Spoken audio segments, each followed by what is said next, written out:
ফাইদা রাকিবু ফিল ফুলকি দা'আউল্লাহা মুখলিসিনা লাহুদ্দিন ফালাম্মা নাজ্জাহুম ইলাল বাররি ইযা হুম ইউশরিকুন।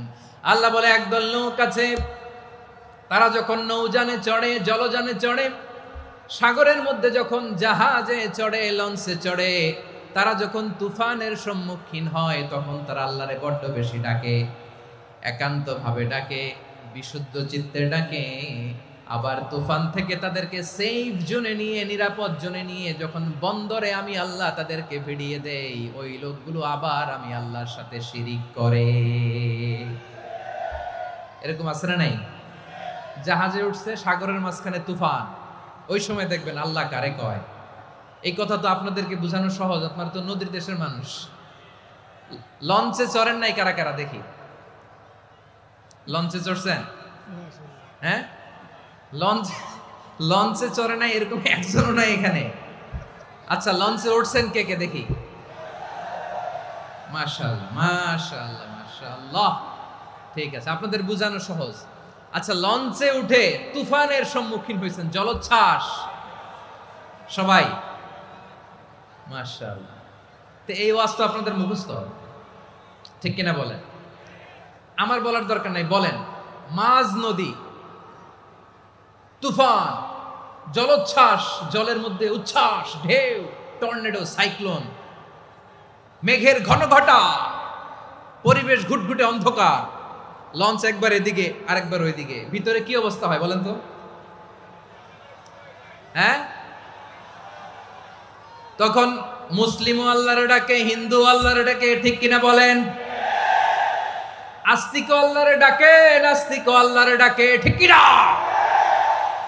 লঞ্চের ভেতর, স্টিমারের ভেতর কান্নারে রোল পড়ে যায়, চিৎকারের রোল পড়ে যায়, সবার মুখ দিয়ে শুধু একটা আওয়াজ, লা ইলাহা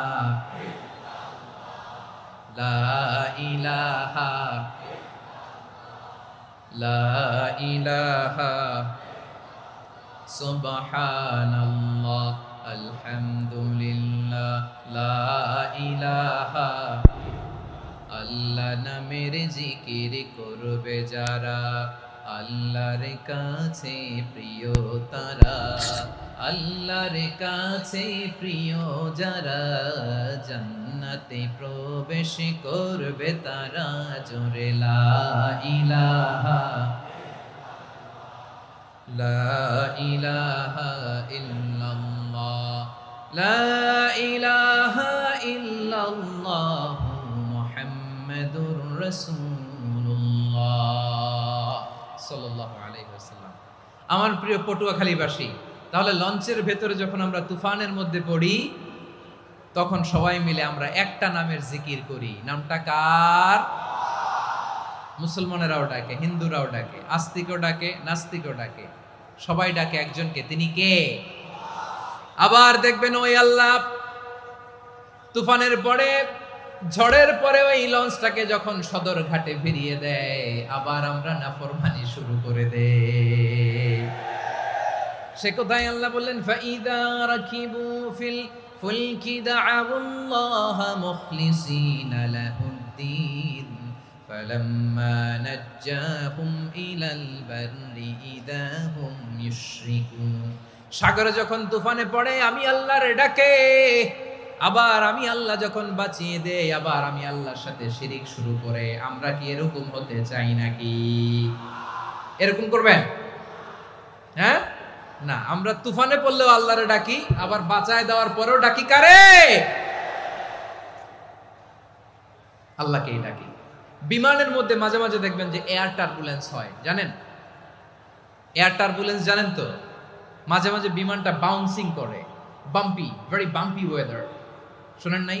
40,000 ফিট উপরে যখন থাকে, তখন পাইলট মাঝে মাঝে বলে, dear passengers, ladies and gentleman, right now we are flying 40,000 feet above the ground and we are passing very air turbulence, very heavy air turbulence right now. Please fasten your seat belt. দেখবেন মাঝে মাঝে বলে যে, ভদ্র মহিলা, ভদ্র মহোদয়গণ, আমরা 40,000 ফিট উপর দিয়ে যাচ্ছি আর এয়ার টার্বুলেন্স ফেস করছি, মেহেরবানি করে আল্লাহর হস্তে সিট বেল্ট বাঁধুন, তখন বিমানটা এরকম বাউন্সিং করে, শেকিং করে। আপনারা মুখোমুখি হয়েছেন? ইদানিং এই এয়ার টার্বুলেন্স বেড়ে গিয়েছে। গত বছর আমার ইন্টারন্যাশনাল অনেকগুলো ফ্লাইট ছিল, তো আমি দেখলাম যে আগের ফ্লাইটগুলোর তুলনায় এখন এয়ার টার্বুলেন্স খুব বেশি। আমি একটু রিসার্চ করে দেখলাম ক্লাইমেট চেঞ্জের কারণে, জলবায়ু পরিবর্তনের কারণে আকাশের বাতাসের মুভমেন্টে পরিবর্তন হয়েছে, ফলে এখন বিমান শেকিং করে বেশি, বাউন্সিং, বাম্পি ওয়েদার। তো বলেন তো 40,000 ফিট উপরে যখন আপনি, কয় হাজার ফিট, সবাই বলুন কয় হাজার ফিট, 40,000 ফিট উপরে যখন আপনি, তখন যখন বিমানটা এরকম বাউন্সিং করে, সবাই যখন ভমিটিং করে বিমান নষ্ট করে দেয়, বমি করে, তখন বাঁচানোর কে আছে আল্লাহ ছাড়া? কেউ আছে? ওই মুহূর্তেও সবাই মিলে একজনের ডাকে আওয়াজ করে বলেন তিনি কে? মাঝে মাঝে কিছু সোশ্যাল মিডিয়ায় কিছু ভিডিও পাওয়া যায় যে হেভি যখন এয়ার টার্বুলেন্স হয় 10 সেকেন্ড 15 সেকেন্ডের কিছু ভিডিও পাওয়া যায়, বিমানটা এরকম বাউন্সিং করছে, বাম্পি ওয়েদার, কাঁপছে, মানুষগুলো বমি করছে, অক্সিজেন মাস্কগুলো সব ঝুলে পড়েছে, বিমানটা শুধু কাঁপছে। তখন দেখবেন বিমানের ভেতরেও এরকম লঞ্চের মতো চিৎকার আছে না নাই? বিমানের ভেতরেও তখন চিৎকার। গত বছর হিথ্রো এয়ারপোর্ট থেকে সিঙ্গাপুর এয়ারলাইন্সের একটা ফ্লাইট, হিথ্রো টু চাঙ্গি, একটা ফ্লাইটে এমন বেশি এয়ার টার্বুলেন্সের শিকার হয়েছিল ওই এয়ারক্রাফটটা, 33 জন যাত্রী সেখানে আহত হয়েছে, একজন যাত্রী নিহত হয়েছে। কেবিন ক্রুজ, এয়ার হোস্টেস যারা আছে, একজনের নাক ফেটে, চোখ ফেটে, কপাল ফেটে, ব্লিডিং হয়ে শয়লা। প্রিয় ভাইরা, 40,000 ফিট উপরে বিমানটা যখন কাঁপবে, তখন আমাদেরকে আল্লাহ ছাড়া আর কেউ বাঁচানোর আছে? এত আসতে বললে হবে? ওই কঠিন মুহূর্তে আমার বাবা আমারে বাঁচাতে পারে, আমার বন্ধু আমারে বাঁচাতে পারে। এই গ্রাউন্ডে, জমিনের বুকে আমার প্রোটোকল, আমার ক্ষমতা, আমার দাম্ভিকতা, কোনো কিছু আমারে বাঁচাতে পারে একজন ছাড়া। চিল্লায় বলতে হবে তিনি কে? সে আল্লাহ বললেন, গোলাম আমি বিপদের সময় ঠিকই তোমাদের বাঁচিয়ে দেই। ওই বিমানের ভেতরে 40,000 ফিট উপরে যখন তোমরা এয়ার টার্বুলেন্সের শিকার হও, তখন নাস্তিকও আল্লাহরে ডাকে, হিন্দু আল্লাহরে ডাকে। জোরে বলেন ঠিক কিনা? আবার বিমানটা যখন শান্ত হয়ে যায়, একটু পরেই বিমানের স্ক্রিনের মধ্যে হিন্দি সিনেমা খোঁজে। বিমানের স্ক্রিনে কিন্তু বিশাল ওখানে আফলাম ফিল্মের একেবারে বোঝাই করা। বিমানটা শান্ত হলে আবার হিন্দি সিনেমা দেখা শুরু করে। একটু আগে ডাকছিল কারে? দেখবেন বাংলাদেশে আমাদের ক্রিকেটাররা যখন অন্য কোনো দেশের সাথে খেলে, অনেক সময় এমন হয় বল বাকি একটা, রান দরকার 6টা। বল বাকি কয়টা? পটুয়াখালী বোঝে নাই বোধহয়। বল বাকি কয়টা? রান দরকার। আপনি দেখবেন ক্যামেরাম্যান তখন গ্যালারিতে খালি দেখায় দর্শকদের যে কি অস্থিরতা। হিপ হপ স্টাইলের মেয়েটা, যে মেয়েটার ওড়না এতক্ষণ ছিল গলায়, এতক্ষণ কই ছিল, ওই মেয়েটা দেখবেন ওড়নাটা টেনে মাথায় দিয়ে এরকম মুনাজাত ধরতেছে, আল্লাহ আল্লাহ, একটা সক্কা, আল্লাহ আল্লাহ, আমার লাল সবুজের পতাকারে তুমি অপমানিত কইরো না আল্লাহ, ইন্ডিয়ার সাথে আমাদের খেলা, আল্লাহ আল্লাহ, একটা সক্কা, একটা। পুরো খেলা জুড়ে এই মেয়ের ওড়না ছিল গলায়, কিন্তু যখন এক বলে 6 রান দরকার, ওড়না চলে আসছে কোথায়? মাথায়। আবার মুনাজাত আছে না নাই? ঠিকই বাংলাদেশের দামাল ছেলে এমন এক শট মারলো, বল চলে গেল স্টেডিয়ামের বাইরে, ছক্কা, জিতে গেলাম আমরা। পুরো স্টেডিয়াম জুড়ে চিৎকার, হই হুল্লোড়, মৌজ মাস্তি। যেই মেয়েটা মাথার মধ্যে ওড়না দিয়ে এতক্ষণ সুবহানাল্লাহ সুবহানাল্লাহ বলে আল্লাহর কাছে দোয়া করেছে, ওই মেয়ে এখন আবার ওড়না ফেলে দিয়ে নাচা শুরু করে দিয়েছে। তাহলে আল্লাহর ভয়, আল্লাহর প্রতি আস্থা, বিশ্বাস, ভালোবাসা, এটা কি ক্ষণিকের জন্য? মানে আমার যখন লাগবে তখন আল্লাহরে ইউজ করবো নাকি? হ্যাঁ, বিপদে আপদে, সুখের সময় দুঃখের সময়, সচ্ছল অসচ্ছল অবস্থায় বিশ্বাসীরা ভরসা রাখে একজনের উপর। চিৎকার করে বলো পটুয়াখালী তিনি কে? সে আল্লাহ বললেন, গোলাম মনে করো না জাহাজ থেকে সদরঘাটে ভিড়িয়ে দিলাম, তুমি নিরাপদ হয়ে গেছো। মনে করো না 40,000 ফিট থেকে সেফ ল্যান্ডিং এর পরে এয়ারপোর্টে নেমে গেলেই তুমি নিরাপদ হয়ে গেছো। ও মিয়া, বিপদ কি শুধু সাগরে আর আকাশে? ঘরের ভেতরও বিপদ আসতে পারে কি পারে না? এজন্য সূরা মুলক আল্লাহ বললেন, আমিনতুম মান ফিস সামাই আন ইয়াখসিফা বিকুমুল আরদা ফাইযা হিয়া তামুর। তোমরা কি ভাবছো তোমরা নিরাপদ? সাগরের মধ্যে তুফান, আল্লাহ আল্লাহ ডাকলাম, সদরঘাটে যেয়ে পড়ছি, বাইসে গেছেন তো আপনি। আর পাবে আপনারে আল্লাহ? আল্লাহরে তো সাগরের মাঝখানে তো আল্লাহ আপনারে পাইছিল, আর তো পাবে না। আর পাবে আপনারে? আর আল্লাহ ধরতে পারবে আপনারে? ঘরের ভেতরও বিপদ দিয়ে আটকাতে পারে কে? 5 স্টার 7 স্টার হোটেলের ভেতরও আমাকে বিপদের মধ্যে ফেলে দিতে পারেন কে? আল্লাহ বললেন, তোমরা কি ভেবেছো তোমরা নিরাপদ? আমি চাইলে ল্যান্ডস্লাইডস, ভূমি ধস দিয়ে 1 লক্ষ 1 মুহূর্তে নিয়ে যেতে পারি। এক সুনামি দিয়ে থাপ্পড় মেরে 3 লক্ষ সাগরের ভেতরে ঢুকায় দিতে পারি। 1 সেকেন্ডও লাগে না আমার। أم أمنتم من في السماء أن يرسل عليكم حاصبا فستعلمون كيف نذير। আল্লাহ চাইলে আকাশ থেকে পাথর বৃষ্টি নাজিল করতে পারেন কি পারেন না? এই মুহূর্তে এখানে ভূমিকম্প দিতে পারেন কি পারেন না? আচ্ছা, ভূমিকম্প যখন হয় আমাদের কারো হুঁশ থাকে?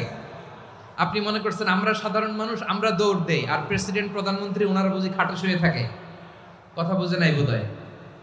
ভূমিকম্প, আর্থকোয়েক যদি হয়, বাঁচার জন্য আমরা কি করি? হয় খাটের তলায়, ডাইনিং টেবিলের নিচে, উপরে শক্ত কিছু আছে এটার নিচে, অথবা ঘর থুইয়া দেও দৌড়। তো প্রধানমন্ত্রী উনি কি করে? প্রেসিডেন্ট উনি কি করে? হ্যাঁ, উনি খাটের মধ্যে যে শুয়ে থাকে নাকি? উনিও দৌড়, সাধারণ মানুষও দৌড়, প্রধানমন্ত্রীও দৌড়, বাড়িওয়ালাও দৌড়, ভাড়াটিয়াও দৌড়, সবাই দৌড়। নাকি ভাড়াটিয়ারা বাড়ি থুইয়া দৌড়, বাড়িওয়ালারা আর বেরোয় না? এরকম না। তাহলে যে কোনো মুহূর্তে ভূমিকম্প দিয়ে নাস্তানাবুদ করতে পারে কে? আমার প্রিয় ভাইয়েরা, আমরা নিরাপদ নই, আমরা তার দয়ায় বেঁচে আছি। কার দয়ায়? এজন্য আল্লাহ বললেন, গোলাম, যে কোনো মুহূর্তে বিপদ দিয়ে তোমাদেরকে নাস্তানাবুদ করতে পারি। বিশ্বাসী বলে যদি নিজেকে দাবি করো, সব সময় ডাকতে হবে একজন সত্তাকে। বলেন তিনি কে? এই কথা ক্লিয়ার? এই সবগুলো উদাহরণ শেষে সবার কাছে ক্লিয়ার হয়েছে না যে বিপদ থেকে, আপদ থেকে, পরীক্ষা থেকে, ক্যালামিটি থেকে আমাদেরকে কেউ বাঁচাতে পারে না একজন সত্তা ছাড়া। আবারও বলেন তো তিনি কে? ক্লিয়ার? হ্যাঁ, সবাই বুঝতে পারছেন? আচ্ছা, এবার আমরা দেখি বিষ্ণু ইসা ইসলামের জীবনে বিপদ আপদ ছিল কিনা। উনি বিপদ আসলে কিভাবে ডিল করতেন, বিপদ আসলে কোন দোয়া পড়তে হয়, কিভাবে ফরিয়াদের হাত উত্তোলন করতে হয়, কিভাবে রবের দরবারে নতজানু হয়ে ফরিয়াদ করতে হয়, এটা জানার দরকার আছে না নাই? আসুন আমরা বিশ্বনবীর জীবনী থেকে দেখি বিপদ আসলে উনি কি করতেন। বিপদ আসলেই প্রথমে বিশ্বনবী সাল্লাল্লাহু আলাইহি ওয়াসাল্লাম একটা দোয়া পড়তেন। কি পড়তেন? তিনি পড়তেন, ইন্না লিল্লাহি ওয়া ইন্না ইলাইহি রাজিউন। নিশ্চয় আমরা আল্লাহর জন্য, নিশ্চয় আমরা কার দিকে ফিরবো ভাই? আবার কার দিকে ফিরবো? আওয়াজ করে বলুন তো, আমরা এসেছি কার কাছ থেকে? আবারও ফিরে যাব কার কাছে? এজন্য বিষ্ণুই পড়ছেন, ইন্না লিল্লাহি ওয়া ইন্না ইলাইহি রাজিউন। নিশ্চয় আল্লাহর জন্য, ওই আল্লাহর দিকেই আমরা ফিরে যাব। তারপরে বিশ্বনবী পড়তেন, আল্লাহুম্মা আজুরনি ফি মুসিবাতি ওয়াখলুফ লি খায়রাম মিনহা। একসাথে প্রথমে পড়তেন ইন্না লিল্লাহি ওয়া ইন্না ইলাইহি রাজিউন, তারপর পরই পড়তেন আল্লাহুম্মা আজুরনি ফি মুসিবাতি ওয়াখলুফ লি খায়রাম মিনহা। মানে আল্লাহ, এই যে আমি বিপদে ধৈর্য ধারণ করলাম, এটার সব তুমি আমারে দাও, আর যেটা হারালাম এর চেয়ে ভালো কিছু দিয়ে মেকআপ করে দিও, ভালো কিছু দিয়ে বদল করে দিও। সুবহানাল্লাহ পড়েন। তাহলে বিপদ আসলে আমরা কি পড়ব? কথা বলেন। এই যে আমি শুয়েছিলাম, নাশিদ গাচ্ছিল ওরা, এদেশে পরস্পরে দেখা হলে দেয় সালাম, এদেশে আমজনতার হৃদয় জুড়ে পাকালাম, এদেশে বিপদ এলে সর্বজনে সর্বক্ষণে দোয়া পড়ে ইন্না লিল্লাহ। কি পড়ে? সুবহানাল্লাহ সুবহানাল্লাহ সুবহানাল্লাহ সুবহানাল্লাহ। এদেশে আজান শুনে সূর্য ওঠে শহর গ্রামে, এদেশে আজান শুনে সূর্য ডুবে সন্ধ্যা নামে, এদেশে সকল কাজে সবাই বলে বিসমিল্লাহ, এদেশে ভালো কিছু দেখে শুনে হাসি মুখে সবাই বলে মাশা আল্লাহ। সুবহানাল্লাহ পড়েন। তাহলে বিপদ এলে আমরা কি পড়ি? কথা বুঝলে সবাই উত্তর দিতে হবে। বিপদ এলে কি পড়ি? তাহলে বিপদ এলেই আমরা এখন থেকে ইন্না লিল্লাহ পড়বো, নাকি হাই হুতাশ করবেন? একদল আছে হাই হুতাশ করে, হায় আল্লাহ রে মোর কি হইল রে, মুই কি হরমু রে, মুই কমবে জামু রে, আছে না নাই? এরকম বিলাপ করতে নিষেধ করেছেন বিশ্বনবী। কি করব, কই যাব, কি হবে, হায় হায়, এরকম হাহুতাশ আছে না নাই? বিশ্বাসীরা হাহুতাশ করে না, তারা ইন্না লিল্লাহ পড়ে। কি পড়ে মনে থাকবে? আমরা পড়বো ইন্না লিল্লাহি ওয়া ইন্না ইলাইহি রাজিউন। নিশ্চয়ই আমরা আল্লাহর জন্য, আমরা আল্লাহর দিকেই ফিরে যাব। এরপর পড়বো আল্লাহুম্মা আজুরনি ফি মুসিবাতি ওয়াখলুফ লি খায়রাম মিনহা। আল্লাহ, আমি যে বিপদে ধৈর্য ধারণ করলাম এটার সওয়াব দিও, আর যা হারালাম তার চেয়ে ভালো কিছু দিয়ে বদল করে দিও। সুবহানাল্লাহ পড়েন। বিশ্বনবীর হাদিস শুনলেন উম্মে সালামা রাদিয়াল্লাহু তাআলা আনহা। ওনার স্বামী হলো আবু সালামা। মজার ঘটনা খেয়াল করে শুনেন আমার প্রিয় কলিজার টুকরা ভাইয়েরা। কানগুলো খরগোশের কানের মতো খাড়া করে আমার দিকে তাকান। সাইয়্যিদাতুনা উম্মে সালামা রাদিয়াল্লাহু তাআলা আনহা, ওনার স্বামীর নাম আবু সালামা। শ্রেষ্ঠ দম্পতি, শ্রেষ্ঠ ফ্যামিলি। প্রথমে হিজরত করেছিলেন হাবাসায়, পরে হিজরত করেছেন মদিনায়। উহুদ যুদ্ধের পরে ওনার স্বামী আবু সালামা ইন্তেকাল করলো, শহীদ হলো। সুবহানাল্লাহ পড়েন। যখন আবু সালামা ইন্তেকাল করলো, উম্মে সালামা রাদিয়াল্লাহু তাআলা আনহা কেঁদে কেঁদে হয়রান। আর নবীর শিখানো বাণী অনুযায়ী তিনি বারবার পড়ছিলেন ইন্না লিল্লাহ। কি পড়ছিলেন? জামু কি হরমু এগুলো বলে নাই, কি বলছে? ইন্না লিল্লাহ। যেহেতু বিশ্বনবী বলেছেন কেউ যদি বিপদের প্রথম ধাক্কায় পড়ে ইন্না লিল্লাহি ওয়া ইন্না ইলাইহি রাজিউন, আল্লাহুম্মা আজুরনি ফি মুসিবাতি ওয়াখলুফ লি খায়রাম মিনহা, তাহলে এই বিপদে যে সে যা হারালো তার চেয়ে শ্রেষ্ঠ কিছু দিয়ে আল্লাহ তার বদল দিয়ে দিবে। এই হাদিস শুনে উম্মে সালামা রাদিয়াল্লাহু তাআলা আনহা ওনার প্রাণ প্রিয় স্বামী আবু সালামার ইন্তেকালের পরে চোখের পানি ছাড়ে আর পড়ে ইন্না লিল্লাহি ওয়া ইন্না ইলাইহি রাজিউন, আল্লাহুম্মা আজুরনি ফি মুসিবাতি ওয়াখলুফ লি খায়রাম মিনহা। বারবার এই দোয়া পড়ে চোখের পানি ছাড়ে, এই দোয়া পড়ে চোখের পানি ছাড়ে, আর মনে মনে বলে আবু সালামার মতো ভালো মানুষ মদিনাতে নাই, আবু সালামার চেয়েও ভালো মানুষ মদিনাতে নাই, তার চেয়ে ভালো মানুষ কি করে আল্লাহ তাআলা আমারে দিবে, তার চেয়ে ভালো মানুষ তো আমি মদিনাতে দেখি না। চোখের পানি দিয়ে বুক ভাসায় আর নবীর হাদিসের উপর আমল করে পড়ে ইন্না লিল্লাহি ওয়া ইন্না ইলাইহি রাজিউন, ইন্না লিল্লাহি ওয়া ইন্না ইলাইহি রাজিউন। পড়তে পড়তে চোখের পানি ছাড়ে আর চিন্তা করে বিশ্বনবী বললেন এই দোয়া পড়লে যেটা হারালাম তার চেয়ে ভালো কিছু দিয়ে আল্লাহ পুরস্কার দেয়। আবু সালামের চেয়ে ভালো মানুষ মদিনার মধ্যে আর কে হতে পারে? কি আজীব তামাশা, কি অবাক করা ঘটনা। কিছুদিন পরে দেখা গেল সাইয়্যিদুল মুরসালিন রাহমাতাল লিল আলামিন স্বয়ং বিশ্ব নবী উম্মে সালামাকে বিয়ের প্রস্তাব পাঠিয়েছে। স্বয়ং বিশ্ব নবী উম্মে সালামা রাদিয়াল্লাহু তাআলা আনহাকে বিয়ের প্রস্তাব পাঠিয়েছেন। উনি রাজি হয়ে গেলেন, বিয়ে হয়ে গেল, উনি হয়ে গেলেন উম্মুল মুমিনিন, আমাদের মা, পুরো মুসলিম উম্মার মা। চিৎকার করে বলেন আল্লাহু আকবার। তাহলে আমার প্রাণ প্রিয় ভাইয়েরা, বিপদে পড়লে আমরা পড়বো ইন্না লিল্লাহি ওয়া ইন্না ইলাইহি রাজিউন, আল্লাহুম্মা আজুরনি ফি মুসিবাতি ওয়াখলুফ লি খায়রাম মিনহা। পড়বেন? পড়বেন না? যারা যারা বিপদ আসলে এই দোয়াটা পড়বেন এখন থেকে আওয়াজ করে ইনশাআল্লাহ বলেন। যা হারাইছেন তার চেয়ে শ্রেষ্ঠ জিনিস দিয়ে বদলা দিবে কে? বিশ্বাস হয়? একটু সন্দেহ লাগে মনে হয়, একটু সন্দেহ আছে? যাদের বিশ্বাস হবে তাদের কি আল্লাহ উত্তম বদলা দিবে, ঠিক কিনা বলেন? তাহলে বিপদে পড়লেই প্রথমে আমরা এটা পড়ব। দোয়াগুলো যদি এখন মুখস্থ না হয়, এই যে রেকর্ডিং হচ্ছে পেয়ে যাবেন, কালকেই পেয়ে যাবেন, শুনে শুনে মুখস্থ করবেন। আমার মায়েরা, আমার বোনেরা, আপনাদের জন্য 3টি মাঠের অ্যারেঞ্জমেন্ট করা হয়েছে, আমি জানি। আপনারাও এই দোয়াগুলো পড়বেন, আপনার স্বামীকে শেখাবেন, সন্তানকে শেখাবেন, আপনার পুরো পরিবারটাকে জান্নাতের টুকরো বানিয়ে দিবে কে? তাহলে বিপদ আসলে প্রথমে কি পড়তে হবে এটা জেনে গেলাম।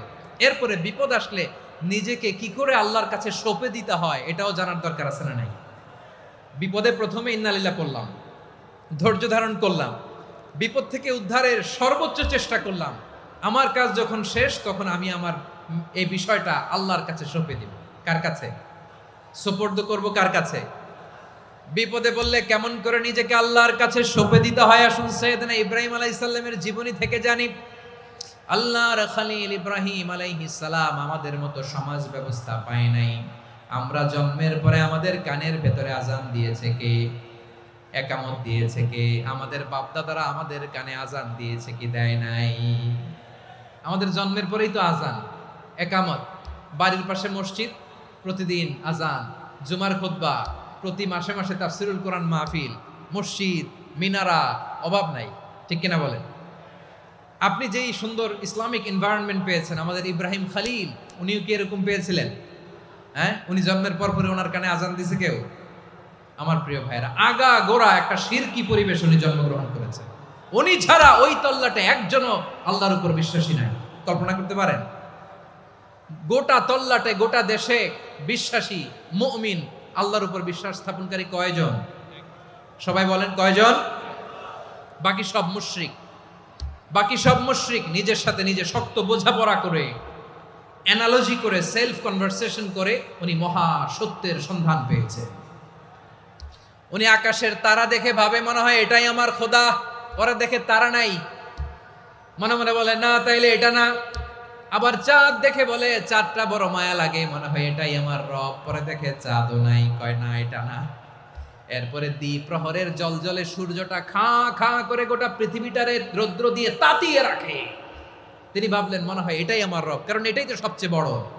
কিন্তু বিকেল বেলা ওই সূর্যটাও যখন চলে যায়, সাইয়েদনা ইব্রাহিম বলে না এটাও তো নাই, আমার খোদা যদি আমারে ছেড়ে চলে যায়, বিপদে পড়লে আমারে উদ্ধার করবে কে? এভাবে নিজের সাথে অ্যানালজি, সেলফ কনভারসেশন করতে করতে করতে তিনি মহা সত্যের সন্ধান পেয়েছেন। সুবহানাল্লাহ পড়েন। সব শেষে তিনি ডিসিশন নিয়ে ঘোষণা দিলেন, ইন্নী ওয়াজ্জাহাতু ওয়াজহিয়া লিল্লাযী ফাতারাস সামাওয়াতি ওয়াল আরদা হানিফান ওয়া মা আনা মিনাল মুশরিকিন। নিশ্চয় আমি এমন সত্তার দিকে মনোনিবেশ করলাম, মুখাপেক্ষী হলাম, যিনি আকাশ বানিয়েছেন, জমিন বানিয়েছেন, আমি মুশরিক নই। সুবহানাল্লাহ। পারতেন? আপনি পারতেন? কেউ নাই, লক্ষ লক্ষ মুশরিক, আপনি একা। ওনার মতো এরকম বিচক্ষণতা দিয়ে আল্লাহরে খুঁজে পাইতে পারতেন আপনি? কি নবী ছিল, আল্লাহকে খুঁজে পেয়েছে। যখন আল্লাহর ইবাদত শুরু করলো, এই কথা ছড়ায় পড়লো চারদিকে। নমরুদ সাইয়েদনা ইব্রাহিমকে ডেকে পাঠালেন। নমরুদ বলে, ইব্রাহিম তুমি নাকি মূর্তির পূজা না করে কোন নতুন রবের ইবাদত করো, কে তোমার রব? সাইয়েদনা ইব্রাহিম বললেন, রব্বি আল্লাযী ইউহয়ী ওয়া ইউমীত, আমি এমন রবের ইবাদত করি যিনি জীবন দেন, যিনি মৃত্যু দেন। নমরুদ বলে, তাই নাকি? তোমার রব জীবন দেয়, মৃত্যু দেয়? আর এটা তো আমি দেই, আমিও তো জীবন দেই, আমিও তো মৃত্যু দেই। সাইয়েদনা ইব্রাহিম বললেন, কেমন করে তুমি জীবন দাও, মৃত্যু দাও, একটু দেখাও তো। নমরুদ জেলখানা থেকে দুজন কয়েদিকে ডেকে আনলো। কয়েদি এনে অর্ডার করলো, একটাকে এখনই শিরোচ্ছেদ, হেড অফ, ডেথ পেনাল্টি, মৃত্যুদণ্ড দেয়া হলো। ফিনকি দিয়ে রক্ত বেরোলো। নমরুদ বলে, দেখো দুজনকে ধরে আনলাম, একজন কয়েদিকে দিলাম ডেথ পেনাল্টি, মৃত্যুদণ্ড, ওরে মৃত্যু দিলাম। আরেকজন যে দাঁড়িয়ে আছে, চাইলে ওরেও আমি মৃত্যুদণ্ড দিতে পারি, কিন্তু না, ওরে আমি দিব না, ওরে আমি বাঁচাইয়া দিলাম, ছেড়ে দিলাম, মানে জীবন দিলাম। দেখো ইব্রাহিম, তোমার চোখের সামনে একজনরে মৃত্যু দিলাম, আর একজনরে জীবন দিলাম। আপাত দৃষ্টিতে তাই তো, একজনরে তো জীবন দিল, আরেকজনরে মৃত্যু দিল। সাইয়েদনা ইব্রাহিম এবার বিপাকে পড়ে গেলেন। কিন্তু এক একজন নবীকে আল্লাহ এমন উইজডম, বিচক্ষণতা দিয়ে এই জমিনে পাঠিয়েছেন। মুহূর্তের মধ্যে আল্লাহর খলিল ইব্রাহিম বললেন, ফাইন্নাল্লাহা ইয়াতি বিশ-শামসি মিনাল মাশরিকি ফাতি বিহা মিনাল মাগরিব ফাবুহিতাল্লাযী কাফার। আল্লাহর খলিল ইব্রাহিম বললেন, নমরুদ বুঝলাম তুমি জীবন দাও, মৃত্যু দাও, দেখলাম, কিন্তু আমার রব, আমার আল্লাহ প্রতিদিন সকালবেলা উষা লগ্নে ওই পূর্ব দিগন্ত থেকে সূর্যটাকে উদিত করেন সাঁঝের বেলা, বিকেল বেলা, কুথুরি লগ্নে, সন্ধ্যা বেলা। ওই দ্বিপ্রহরের জল জলে সূর্যটাকে পশ্চিম দিগন্তে ডুবিয়ে দেন। মানে সকালবেলা পূর্ব দিক থেকে উদিত করা সূর্যটাকে পশ্চিম দিকে বিকেলে তিনি ডুবিয়ে দেন। তুমি যদি পারো ওই সূর্যটাকে পশ্চিম দিক থেকে উদিত করে পূর্ব দিকে ডুবিয়ে দাও। সুবহানাল্লাহ পড়বেন না? দেখেন, ইনস্ট্যান্ট ইন্টেলেক্ট, মুহূর্তে বিচক্ষণতা, উইজডম কাকে বলে? নমরুদ পারবে? নমরুদের বাপ পারবে? ওর দাদা, ওর 14 গোষ্ঠী, গোটা বিশ্বের সব ক্ষমতাধর রাষ্ট্রনায়করা একসাথে হলে পারবে? ফাবুহিতাল্লাযী কাফার, পারে নাই, ব্যর্থ হয়েছে। এবার তেলে বেগুনে জ্বলে উঠেছে, রেগে মেগে আগুন বলে ফালকুহু ফিল জাহিম। ওর সাথে তর্ক নাই, না পেরে এবার এটারে আগুনে ফেলা। বিশাল বিশাল গাছ কেটে লাকড়ি এনে আগুনের কুণ্ডলি বানানো হলো, দাউ দাউ দাউ দাউ করে আগুন জ্বলে। আল্লাহর খলিল ইব্রাহিমকে আগুনে নিক্ষেপ করা হবে। আল্লাহর খলিল সাইয়েদনা ইব্রাহিমের হাতের মধ্যে রশি দিয়ে টাইট করে বাঁধা হলো, পায়ের মধ্যেও টাইট করে রশি দিয়ে বাঁধা হলো। আল্লাহর খলিল ইব্রাহিমকে আগুনের কুণ্ডলির মধ্যে ফেলা হবে। অমিয়া, আপনি যে বিপদের কারণে ভয় পান, হতাশ হন, এটা কোনো বিপদ ওনার বিপদের সামনে? পটুয়াখালী আওয়াজ করে বলুন, সাইয়েদনা খলিল ইব্রাহিমের বিপদের সামনে আমাদের বিপদগুলো কোনো বিপদ? এটা কোনো বিপদই না, এটা কোনো বিপদই না। হাত পা বেঁধে টাইট করে নিক্ষেপ করা হবে, সিম্পলি ফেলা যাবে না, কারণ দাউ দাউ করে দ্য ব্লেজিং ফায়ার, এমন আগুনের কুণ্ডলি, কাছে যাওয়া যায় না, আগুনের উত্তাপে নিক্ষেপ করা হবে। হাতে রশি বেঁধে, পায়ে রশি বেঁধে আল্লাহর খলিল ইব্রাহিম আলাইহিস সালামকে আগুনের মধ্যে নিক্ষেপ করা হবে। আহা, এটার বলে অগ্নি পরীক্ষা। উনি অগ্নি পরীক্ষার সম্মুখীন হয়েছিলেন। এজন্য কঠিন পরীক্ষাকে আমরা অগ্নি পরীক্ষার সাথে তুলনা করি, ঠিক কিনা?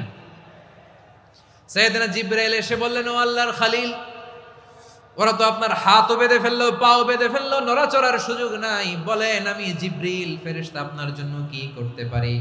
আল্লাহর খলিল ইব্রাহিম বলেন, ও জিবরাইল, তোমার কাছে আমার কোনো চাওয়া পাওয়া নাই। সুবহানাল্লাহ বলেন। তোমার কাছে বলার কিছু নাই, তোমার সাহায্যের আমার দরকার নাই।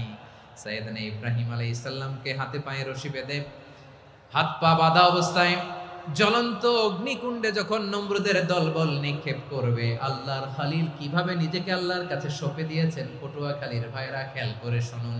হাত পা বেঁধে আল্লাহর খলিলকে যখন নিক্ষেপ করা হবে, তিনি মুখ ফুটে বলে ফেললেন, হাসবুনাল্লাহু ওয়া নি'মাল ওয়াকিল। হাসবুনাল্লাহু ওয়া নি'মাল ওয়াকিল, আমার জন্য আল্লাহই যথেষ্ট, আমার জন্য আল্লাহই যথেষ্ট। তিনি আমার সবচেয়ে বড় গার্ডিয়ান, তিনি আমার সবচেয়ে বড় অভিভাবক। জিব্রাইলের সাহায্যে অফারকে ফিরিয়ে দিলেন। দুনিয়ার বুকে কারো কাছে কিছু বলেন নাই, মুখ ফুটে বলেছেন হাসবুনাল্লাহ।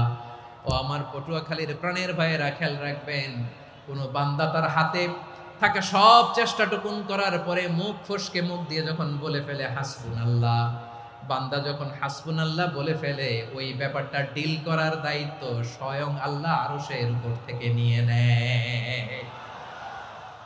আপনি যখন বলে ফেলবেন হাসবুনাল্লাহ, এটা ডিলিং করবে কে তখন? চিল্লায় বলেন না, তিনি কে?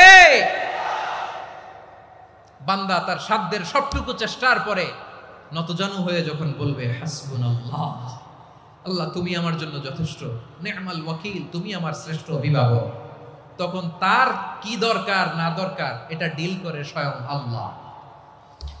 নিক্ষেপ করা হলো সাইয়েদনা ইব্রাহিমকে অগ্নিকুণ্ডলিতে। হাজার হাজার মানুষের দৃশ্য দেখার জন্য জড়ো হয়েছে এরকম বিশাল ময়দানে। কিন্তু কি অবাক করা ঘটনা, সবাই ভয় পাচ্ছিল, না জানে কি হয়ে যায়। আল্লাহর খলিলকে যখন আগুনের কুণ্ডলিতে নিক্ষেপ করা হয়, আল্লাহর খলিল ইব্রাহিম আগুনের কুণ্ডলীর মধ্যে বসে বসে মানুষগুলোর দিকে তাকিয়ে হাসতে শুরু করে দেয়।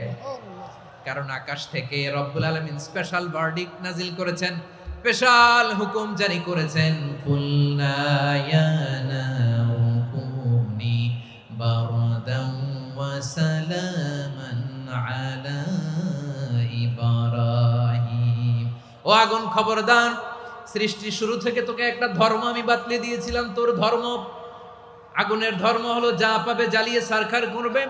আল্লাহ বলল, আগুন তোর ধর্ম দিয়েছিলাম তুই সব জ্বালিয়ে পুড়িয়ে সারখার করে দিবি, কিন্তু ক্ষণিকের জন্য আমি তোর জ্বালিয়ে দেওয়ার ক্ষমতাটাকে কেড়ে নিলাম, জ্বালিয়ে ভস্ম করে দেওয়ার ক্ষমতা আমি কেড়ে নিলাম। কুনি বারদান, ঠান্ডা হয়ে যা, কিন্তু এত বেশি ঠান্ডা হবি না আবার আমার ইব্রাহিমের জন্য সর্দি লেগে না যায়। সুবহানাল্লাহ, এত আস্তে বললে হবে? কুনি বারদান, বার্দ মানে বরফ, ঠান্ডা, ঠান্ডা হ, কিন্তু এত ঠান্ডা হবি না যাতে আমার ইব্রাহিমের কষ্ট হয়। আগুন বলে, আল্লাহ একবার বললাম ঠান্ডা হ, আবার বলো এত ঠান্ডা হবি না যাতে খালিলের সর্দি না লাগে। কেমন ঠান্ডা হব, কেমন এনভায়রনমেন্ট তৈরি করে দেব বলো?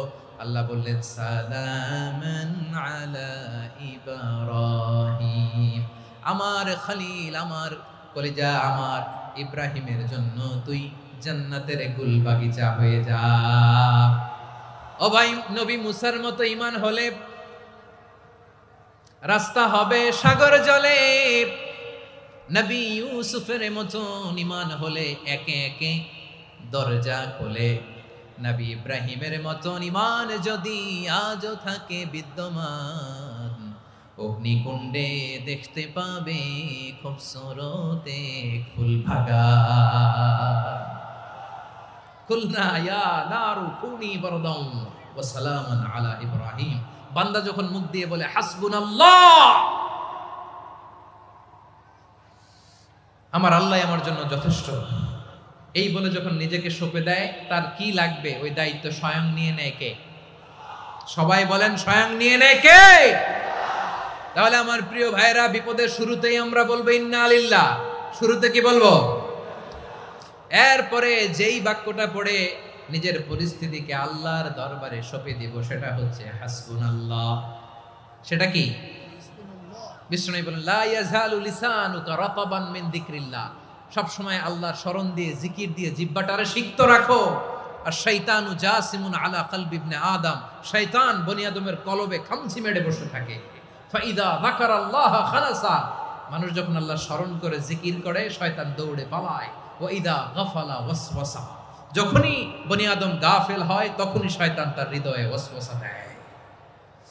এজন্য বিপদে পড়লে ইন্না লিল্লাহ, নিজের সব টুকুন করার পরে, নিজের রোল প্লে করার পরে নিজেকে আমরা কি বলে সঁপে দিব? সবাই বলেন, সবাই বলতে হবে, আরো জোরে বলে, মনে থাকবে? বিপদে পড়লে প্রথমে ইন্না লিল্লাহ, এরপরে নিজেকে যখন সঁপে দিব তখন হাসবুনাল্লাহ। এরপরে কঠিন বিপদ যদি যখন বিশ্বনবী পড়তেন তখন কি করতেন? এমন বিপদ মাঝে মাঝে হয় না, দেয়ালে পিঠ থেকে যায়, চোখে মুখে অন্ধকার, কি করব দিশা খুঁজে পাই না, এরকম হয় কখনো? হ্যাঁ, আপনাদের হয়? হয় না? তো জান্নাতে আছেন আপনারা। হয় হয় এরকম হয়েছে না যে দেয়ালে পিঠ থেকে গেছে, চোখে মুখে অন্ধকার, কই যাব, কি করব, বাঁচানোর কেউ না, এরকম হয়েছে কখনো আপনাদের? যদি হয় তাইলে এটার সলিউশন বলবো, না হইলে তো এগুলো বলে লাভ নাই।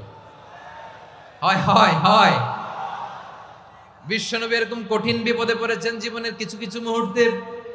ওই মুহূর্তে বিশ্বনবী স্পেশাল দুইটা দোয়া পড়তেন, এই দোয়াগুলো আপনাদেরকে জানিয়ে দেয়। বিশ্বনবী বলেন, কঠিনতম বিপদে যখন পড়বা, দেয়ালে পিঠ থেকে যায়, চোখে মুখে অন্ধকার, বাঁচার কোনো উপায় নাই, তখন পড়বা লা ইলাহা ইল্লা আনতা সুবহানাকা ইন্নী কুনতু মিনাজ জালিমিন।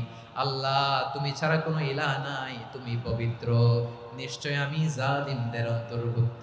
সুবহানাল্লাহ বলেন। এই দোয়া সাইয়েদনা ইউনূস আলাইহিস সালাম পড়েছিলেন যখন মাছের পেটে ছিলেন। কিসের পেটে? এবং অনেক মুফাসসিরিন একরাম বলেছেন, অনেক আহলুল ইলমরা বলেছেন, এটা হচ্ছে ইসমে আজম। ইসমে আজম এমন দোয়া যেটা দিয়ে দোয়া করলে আল্লাহ দোয়া কবুল করে, কিন্তু এটা কোনটা, এটা নিয়ে ইখতিলাফ আছে। কোন কোন আহলুল ইলম বলেন এই লা ইলাহা ইল্লা আনতা সুবহানাকা ইন্নী কুনতু মিনাজ জালিমিন, এটা হচ্ছে ইসমে আজম। সাইয়েদনা ইউনূস আলাইহিস সালাম পড়েছেন, আপনারা পড়েননি? তুফান হইলে পড়েন না? আমাদের এলাকায় তো এটা খুব, এটার উপর ব্যাপক আমল আছে। পটুয়াখালীতে কি অবস্থা বলেন? পড়েন পড়েন পড়েন পড়েন। একটা গল্প শুনেছিলাম, পাক হানাদার বাহিনী যখন বাংলাদেশে অ্যাটাক করত, ৭১ সালের ঘটনা বলতেছে, আমরা তো দেখি নাই, শুনছি আর কি। 71 যদি দেখতাম এতদিনে রাজাকার হয়ে যেতাম। আল্লাহ আমাদেরকে বাঁচাই দিছে, আল্লাহর মেহেরবানি, ঠিক কিনা বলেন? মন মতো হইলে মুক্তিযোদ্ধা, মন মতো না হইলে রাজাকার। কত কিছু দেখলাম এই শাহবাগের বুকে। আল্লাহ, 71 সালে দেখি নাই, আমরা শুনেছি পাক হানাদার বাহিনী জিজ্ঞেস করত মুসলিম না অমুসলিম চেক করার জন্য, বলতো কালেমা বল, কালেমা বাতাও। তো যারা কালেমা বলতে পারতো পাকিস্তানি বাহিনী নাকি ওদেরকে ছেড়ে দিত, শুনেছি। তো একজনকে, এক বাঙালিরে পেয়ে তার মাথার মধ্যে বন্দুকর নল ধরে বলতেছে কালেমা বল সালে, কালেমা বাতা, কালেমা বল। তো ভয়ের চোটে এই দোয়া পড়া শুরু করছে। ও পড়তেছে লা ইলাহা ইল্লা আনতা সুবহানাকা ইন্নী কুনতু মিনাজ জালিমিন। পাকিস্তানি বলে সালে ইয়ে তো মুসিবত কা কালেমা है। বাঙালি কয় হাম তো ভি মুসিবত মে হ্যায়। পাকিস্তানি বলে বেটা কোন দোয়া বললি, এটা তো মুসিবতের কালেমা। কয় আমিও তো মুসিবতে আছি, আমার মাথার মধ্যে বন্দুক ধরে তুমি আমার কালেমা জিজ্ঞেস করো, এখন কোনটা কালিমা আর কোনটা কি দোয়া, আমার হুশ আছে নাকি? প্রিয় ভাইরা, আসলে এটা দুআউল মুসিবা, বিপদে পড়লে এ দোয়া পড়তে হয়। লা ইলাহা ইল্লা আনতা সুবহানাকা ইন্নী কুনতু মিনাজ জালিমিন। এটা পড়বেন আপনারা। এই দোয়া পড়ে সাইয়েদনা ইউনূস আলাইহিস সালাম মাছের পেট থেকে রক্ষা পেয়েছিলেন। রক্ষা করেছিল কে? তুমি ইউনূস নবী রে যখন খাইলো মাছেতে গিলিয়া, ফেরেশতা পাঠাইয়া দিলে ইসমে আজম দিয়া। প্রাণে ছিল যাহার ভয় সেথা পাইল আশ্রয়, প্রাণে ছিল যাহার ভয় সেথা পাইল আশ্রয়। মাছের পেট হতে সে যে পেল পরিত্রাণ। আল্লাহু আল্লাহু তুমি জাল্লে জালালুহু, শেষ করা তো যায় না গে তোমার গুণগান। আল্লাহু আল্লাহু, সুবহানাল্লাহ পড়ে। লা ইলাহা ইল্লা আনতা সুবহানাকা ইন্নী কুনতু মিনাজ জালিমিন। বিশ্বনবী বললেন দেয়ালে পিঠ থেকে গেলে, চোখে মুখে অন্ধকার, বাঁচার কোনো উপায় নাই, তখন এই দোয়াটা পড়তে হবে। এই দোয়া পড়ে আল্লাহর কাছে ফরিয়াদ করলে বিপদ মুক্ত করবেন কে? কেন এই দোয়াটা আল্লাহর কাছে বড্ড প্রিয় জানেন আমার ভাইয়েরা? কারণ এই দোয়ার মধ্যে 3টা জিনিস আছে। আমি যেরকম আঙ্গুল উঁচু করেছি এরকম করেন তো। 3টা। কয়টা? 3টা। 1 নম্বরে হচ্ছে তাওহীদ, 2 নম্বরে তাসবিহ, 3 নম্বরে তাকরীর। আই রিপিট, আবারও বলছি, 1 নম্বরে তাওহীদ, 2 নম্বরে তাসবিহ, 3 নম্বরে তাকরীর। এ দোয়াটা আল্লাহর কাছে এত পছন্দনীয় কারণ এ দোয়ার প্রথম অংশে আছে তাওহীদ, আল্লাহর একত্ববাদের ঘোষণা। লা ইলাহা ইল্লা আনতা, ও আল্লাহ আপনি ছাড়া কোনো ইলাহ নাই, উপাস্য নাই। এ কথা বললে আল্লাহ বড্ড খুশি হয়ে যায়, সুবহানাল্লাহ পড়েন। এ দোয়ার দ্বিতীয় অংশে আছে তাসবিহ, মানে আল্লাহর প্রশংসা, প্রশংসা সূচক বাণী। সুবহানাক সুবহানাক সুবহানাক, ও আল্লাহ আমি আপনার পবিত্রতা ঘোষণা করছি, সুবহানাক। এ কথা শুনলেও আল্লাহ খুশি হয়ে যায়, সুবহানাল্লাহ পড়েন। এই দোয়ার তৃতীয় অংশে আছে তাকরীর, তাকরীর মানে পাপের স্বীকৃতি। তাকরীর মানে কি? তাকরীর মানে পাপের স্বীকৃতি। এই দোয়ার তৃতীয় অংশে আছে ইন্নী কুনতু মিনাল জালিমিন, ও আল্লাহ আমি জালিমদের অন্তর্ভুক্ত। আল্লাহ আল্লাহ আমি জালেম, আল্লাহ আমি ভুল করেছি, অন্যায় করেছি, আল্লাহ আমি জালেমদের অন্তর্ভুক্ত। এই পাপের স্বীকৃতি, অ্যাকনোলেজমেন্ট আল্লাহ বড্ড পছন্দ করে। যখন আল্লাহর কাছে আপনি ছোট হবেন, ছোট হতে হতে যত ছোট হবেন ওই দৃশ্যটা দেখতে আল্লাহ বড্ড পছন্দ করে, সুবহানাল্লাহ বলেন। 3 নম্বর অংশ ইন্নী কুনতু মিনাজ জালিমিন, আল্লাহ আমি জালেমদের অন্তর্ভুক্ত। সাইয়েদনা আদম আলাইহিস সালাম ভুল করে যখন নিষিদ্ধ গাছের ফুল খেয়ে ফেললেন, ফল খেয়ে ফেললেন, আল্লাহ বললেন আদম ক্ষমা পেতে চাইলে তুমি আর হাওয়া মিলে স্বীকৃতি দাও, পাপের স্বীকৃতি। আর পড়ো রব্বানা যালামনা আনফুসানা ওয়া ইল্লাম তাগফির লানা ওয়া তারহামনা লানাকুনান্না মিনাল খাসিরিন। ও আল্লাহ আমি আদম আর হাওয়া যালামনা আনফুসানা, আমরা আমাদের নফসের উপর বড্ড জুলুম করেছি। আল্লাহ ওয়া ইল্লাম তাগফির লানা ওয়া তারহামনা, আপনি যদি ক্ষমা না করেন, আপনি যদি দয়া পরবশ না হন, আপনি যদি রহম না করেন, আমরা তো ক্ষতিগ্রস্তদের মধ্যে শামিল হয়ে যাব। এই দোয়া করার সাথে সাথে সাইয়েদনা আদম আর হাওয়া আলাইহিস সালামকে ক্ষমা করে দিলেন কে? তাহলে এই দোয়ার 3 নম্বর অংশ তাকরীর, এটা আল্লাহ বড় পছন্দ করে। আমার কলিজার টুকরা ভাইয়েরা, গুনাহ করে শিকার যেতে হবে, এটা আল্লাহ ভালোবাসেন। সাইয়েদনা আবু বকর রাদিয়াল্লাহু তাআলা আনহু বিষ্ণু ইসা ইসলামকে বললেন, ইয়া রাসূলুল্লাহ আল্লিমনি দুআআন আদউ বিহি ফি সালাতি। নবী হে, আপনি আমার এমন একটা স্পেশাল দোয়া শিখায়া দেন যে দোয়াটা আমি নামাজে পড়ব। নবী বললেন, তাহলে তুমি পড়ো, আল্লাহুম্মা ইন্নী যালামতু নাফসি যুলমান কাসীরান ওয়া লা ইয়াগফিরুয যুনুবা ইল্লা আনতা ফাগফিরলি মাগফিরাতাম মিন ইনদিকা ওয়ারহামনি ইন্নাকা আনতাল গফুরুর রহিম। সুবহানাল্লাহ।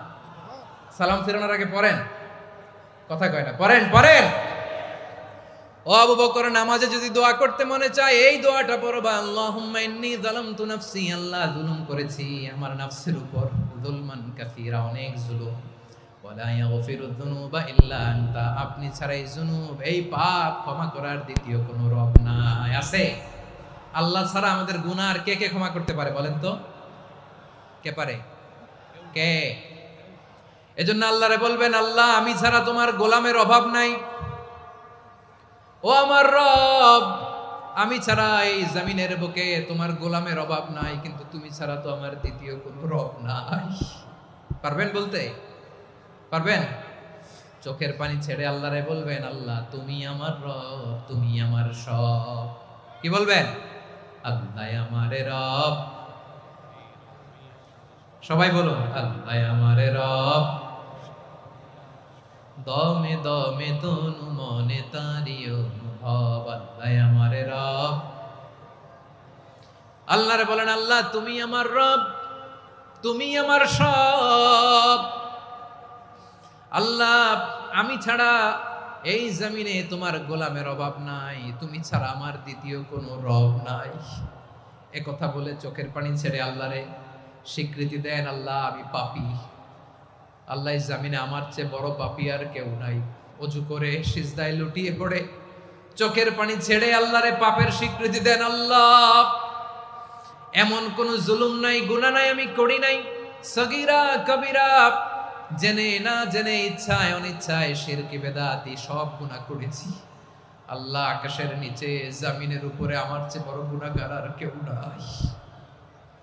চোখের পানি ছেড়ে আল্লাহরে বলেন, আল্লাহ আমি ছাড়া তোমার গোলামের অভাব নাই, তুমি ছাড়া আমার দ্বিতীয় কোনো রব নাই, তুমি ছাড়া তো কেউ আমার গুনাহ ক্ষমা করার নাই, তুমি আমার রব, তুমি আমার সব। বলতে পারবেন? এই তাকরীর আমার পটুয়াখালীর ভাইয়া, এই স্বীকৃতিটা দেখতে আল্লাহ বড্ড ভালোবাসেন, কারণ আমরা সবাই গুনাহগার। আমরা সবাই কি? বিশ্বনবী বলেন, কুল্লুকুম খাত্তাউন, আ বানি আদম তোমরা সবাই পাপী। সবাই কি? সবাই পাপী। আমরা সবাই পাপী, আপন পাপের বাটখারা দিয়ে অন্যের পাপ মাপি। আমরা যে পাপী এটা ভাবতে মনে চায় না কারো, খালি অন্যের পাপ দেখি আমরা, এটা ভুল। ওর এই পাপ, ও পাপী, ও জালেম, ও জাহান্নামী, এরকম একটা টেন্ডেন্সি। আমার যে কি হালাত এটার খেয়াল নাই। খেয়াল করতে হবে যে আমি সবচেয়ে বড় পাপী, ঠিক কিনা বলেন? পাপ করি নাই এমন কেউ আছি? হ্যাঁ আছি, আছি। কেউ না জানলেও জানে কে আমার পাপের ঘটনা?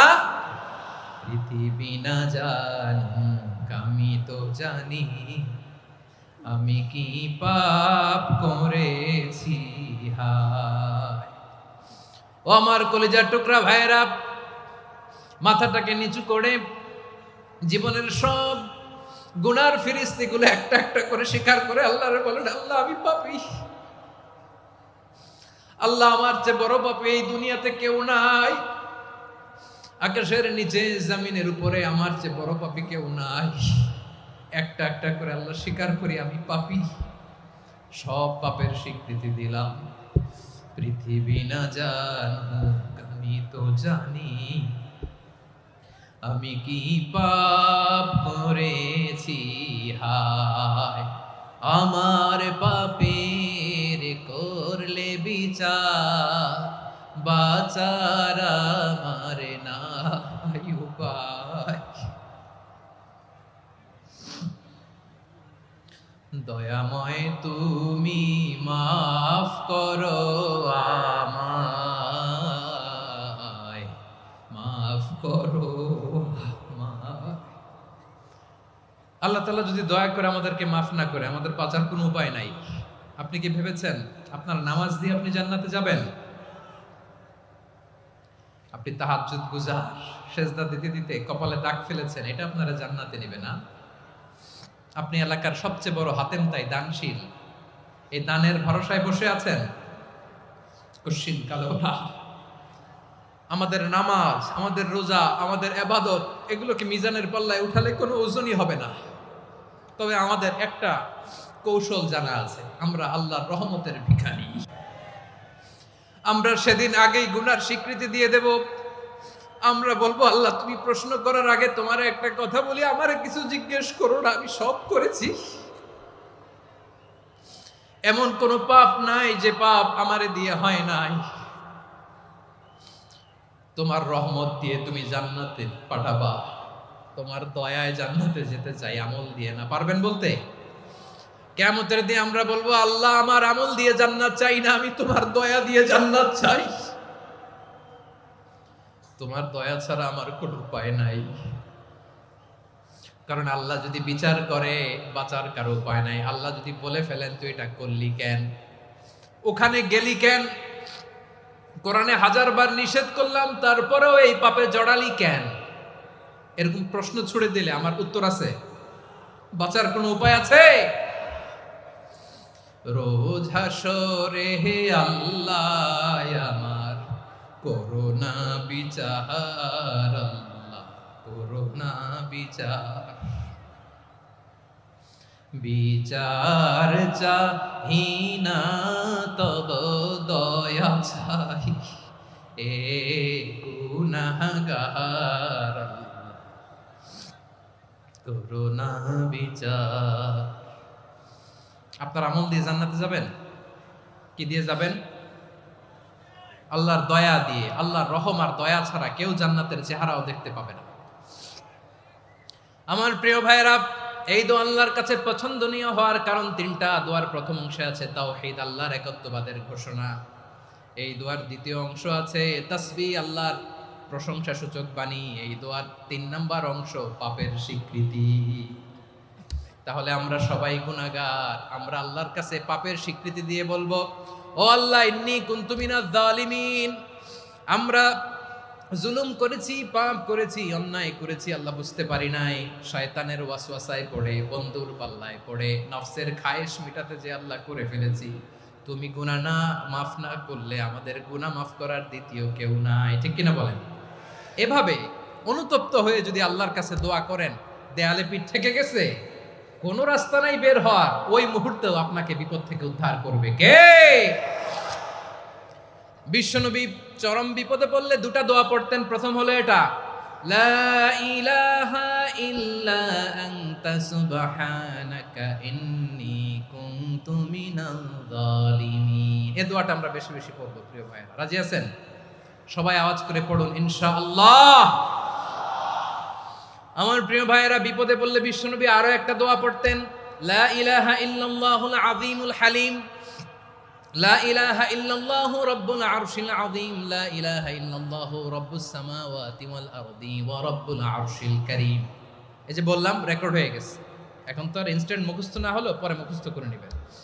আল্লাহ ছাড়া কোনো উপাস্য নাই, তিনি সুমহান, মহা সহিষ্ণু। আল্লাহ ছাড়া কোনো উপাস্য নাই, তিনি সুমহান, আরশের অধিপতি। আল্লাহ ছাড়া কোনো উপাস্য নাই, তিনি আকাশের মালিক, জমিনের মালিক, তিনি সুবিশাল আরশের অধিপতি। সুবহানাল্লাহ পড়েন। এই দোয়াটা কেউ যদি পড়ে যদি এর ওসিলা করে দোয়া করে, তাকে বিপদ থেকে মুক্তি দেয় কে? মনে থাকবে আপনাদের? তাহলে বিপদের প্রথম ধাক্কায় কি যেন পড়তে হয়? ইন্না লিল্লাহ। তারপরে কি বলে আল্লাহর কাছে নিজেকে সঁপে দিতে হয়? দেয়ালে পিঠ থেকে গেলে লা ইলাহা ইল্লা আনতা সুবহানাকা ইন্নী কুনতু মিনাজ জালিমিন।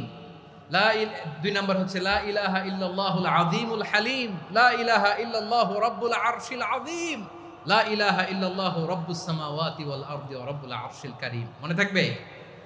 ইনশাআল্লাহ বলেন সবাই, আওয়াজ করে সবাই ইনশাআল্লাহ। অনেক সময় এমন হয়, হঠাৎ বিপদের সম্মুখীন হই আমরা, রেডি হয়ে বের হইছে অফিসে, হঠাৎ অ্যাক্সিডেন্টে পড়ে যাই, হঠাৎ পেটের ব্যথায় অজ্ঞান, এরকম হয় না? আপনাদের হয় না? বিষ্ণু ইসলাম বলেন, আকস্মিক দুর্ঘটনার বিপদ থেকে যদি কেউ বাঁচতে চায়, সকাল সন্ধ্যা যেন প্রত্যেকে এই দোয়াটা পড়ে। সকালে যদি 3 বার পড়ে, সন্ধ্যা পর্যন্ত হঠাৎ হঠাৎ বিপদ থেকে সে রক্ষা পাবে। To be protected from sudden calamity, sudden disaster, sudden calamity, হঠাৎ বিপদ, হঠাৎ ভয়ঙ্কর কোন আকস্মিক বিপদ থেকে আল্লাহ বাঁচায় দিবে। সকালে পড়লে সন্ধ্যা পর্যন্ত প্রোটেক্টেড, সন্ধ্যাবেলায় যদি 3 বার পরে সকাল পর্যন্ত প্রোটেক্টেড। সুবহানাল্লাহ পড়ে। দোয়াটা কি? দোয়াটা হচ্ছে বিসমিল্লাহিল্লাযী লা ইয়াদুররু মা ইসমিহি শাইউন ফিল আরদি ওয়ালা ফিস সামাই ওয়া হুয়াস সামিউল আলিম। ছোট না? অনেক ছোট, মুখস্থ করবেন। বিসমিল্লাহিল্লাযী লা ইয়াদুররু মা ইসমিহি শাইউন ফিল আরদি ওয়ালা ফিস সামা। ওই আল্লাহর নাম নিচ্ছি যে আল্লাহর নামের বরকতে আকাশ জমিনের কোনো কিছু কারো কোনো ক্ষতি সাধন করতে পারে না। তিনি সর্বশ্রোতা, সর্বজ্ঞ। সুবহানাল্লাহ পড়েন। পড়বেন এই দোয়াটা, বিসমিল্লাহিল্লাযী লা ইয়াদুররু মা ইসমিহি শাইউন ফিল আরদি ওয়ালা ফিস সামাই ওয়া হুয়াস সামিউল আলিম। ফজরের পরে 3 বার, মাগরিবের পরে 3 বার যদি কেউ পড়ে, প্রোটেক্টেড, যে কোনো হঠাৎ বিপদ থেকে প্রোটেক্টেড। প্রোটেক্ট করেন কে? ওই আল্লাহর নাম নিচ্ছি যে আল্লাহর নামের ওসিলায় আকাশ জমিনের কোনো কিছু কোনো ক্ষতি করতে পারে না। সুবহানাল্লাহ পড়েন। আচ্ছা, এবার আমাদের জীবনে দুশ্চিন্তা আছে না নাই বলেন? Tension, hyper tension, anxiety, depression, চিন্তা, টেনশন নাই এরকম কে কে আছে দেখি? হাত তোলেন। ওই যে হাত তুলছে এক আল্লাহর ওলি, ওই যে। টেনশন নাই তোমার? মাশাআল্লাহ। ও না বুঝে তুলছে, জোকের চোটে, জোশের ঠেলায় ধাক্কায় তুলে ফেলছে। সবার জীবনে টেনশন আছে না নাই? এই দুশ্চিন্তা, পেরেশানি, মারাত্মক পেরেশানি থেকে মুক্তি পাওয়ার জন্য বিষ্ণু ইসলাম 2টো দোয়া পড়তেন। কয়টা? অনেকগুলো পড়তেন। স্পেশাল 2টো দোয়া আজকে আপনাদের শিখায় যাব, শুনবেন না? কষ্ট হচ্ছে? সংক্ষিপ্ত মুনাজাত দিয়ে দেই। ওরে আল্লাহ, আমি তো 9:30 ক্রস করে ফেলছি মাসুদ ভাই, খেয়াল করে নেই। আরো কয়েক মিনিট? ঠিক আছে, ঠিক আছে।